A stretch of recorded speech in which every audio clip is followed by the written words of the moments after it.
जय श्री कृष्णा बच्चों।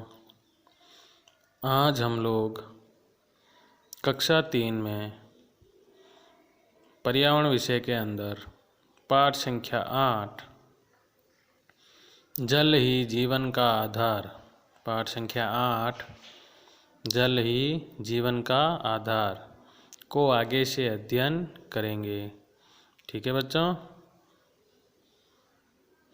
नीचे देखो, यहाँ कुछ चित्र दिए गए हैं। ये किसके हैं चित्र? जल के दुरुपयोग, मतलब जल का दुरुपयोग ये करते हुए चित्रों को बताया हुआ है। ठीक है, देखो यहाँ बच्चा ब्रश कर रहा है और पानी गिर रहा है, तो ये जल का दुरुपयोग हो रहा है। ये नल लगा हुआ है, ये सही बंद नहीं है, तो ये पानी जो गिर रहा है ये भी जल का दुरुपयोग हो रहा है। यहाँ देखो ये बाल्टी भर गई है फिर भी पानी गिर रहा है, तो ये जल का दुरुपयोग है। क्या है? ये है जल के दुरुपयोग, मतलब जल को व्यर्थ में खराब करना। अब आगे देखो, चर्चा कीजिए और लिखिए। चर्चा कीजिए और लिखिए। इसमें पहला प्रश्न क्या है? इन चित्रों में आप क्या क्या हो रहा है, इन चित्रों में क्या क्या हो रहा है? इन चित्रों में क्या हो रहा है?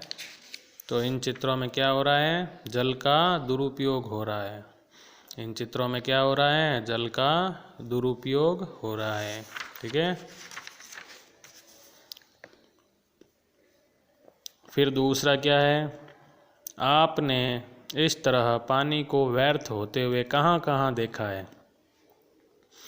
क्या है दूसरा प्रश्न? आपने इस तरह पानी को व्यर्थ होते हुए कहाँ कहाँ देखा है? तो हमें क्या बताना है? इस तरह पानी को व्यर्थ करते हुए मैंने मेरे पड़ोस के घर में देखा है, मेरे पड़ोस के घर पर देखा है। ऐसा अपन बोल सकते हैं कि हमने हमारे पड़ोस में जो है पानी को व्यर्थ करते हुए देखा है।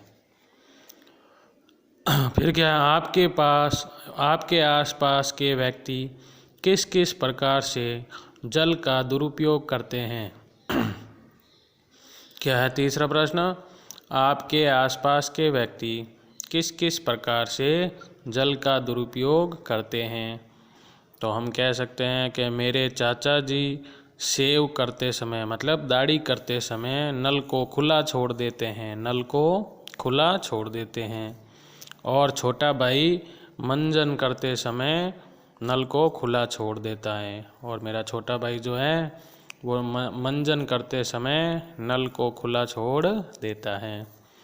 इससे जल का दुरुपयोग होता है, इससे जल का क्या होता है? दुरुपयोग होता है। ठीक है, फिर आगे क्या प्रश्न है? चौथा प्रश्न है, आप इस तरह जल के दुरुपयोग को रोकने के लिए क्या करेंगे? क्या है? आप इस तरह जल के दुरुपयोग को रोकने के लिए क्या करेंगे? तो हमें उत्तर क्या लिखना है? हम अपने आसपास के व्यक्तियों को जल का महत्व समझाकर जल के दुरुपयोग को रोकने का प्रयास करेंगे। क्या है? हम अपने आसपास के व्यक्तियों को जल का महत्व समझा के दुरुपयोग को रोकने का प्रयास करेंगे तथा जहाँ भी नल खराब हैं उन नलों को सही कराकर जल के दुरुपयोग को रोकेंगे तथा जहाँ भी नल खराब हैं उन नलों को सही कराकर जल के दुरुपयोग को रोकेंगे। ठीक है, ऐसे हम अपने आसपास जल के दुरुपयोग को रोकेंगे। क्या करेंगे? व्यक्तियों को जल का महत्व समझाएंगे।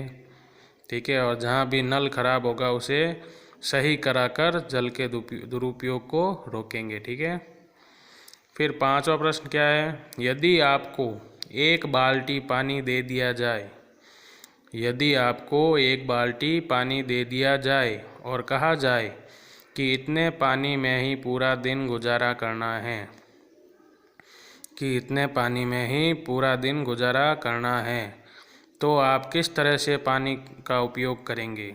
क्या प्रश्न है? यदि आपको एक बाल्टी पानी दे दिया जाए और कहा जाए कि इतने पानी में ही पूरा दिन गुजारा करना है, तो आप किस तरह से पानी का उपयोग करेंगे? तो हमें उत्तर क्या लिखना है? एक बाल्टी पानी में हम ज़रूरत की सभी आवश्यक कार्य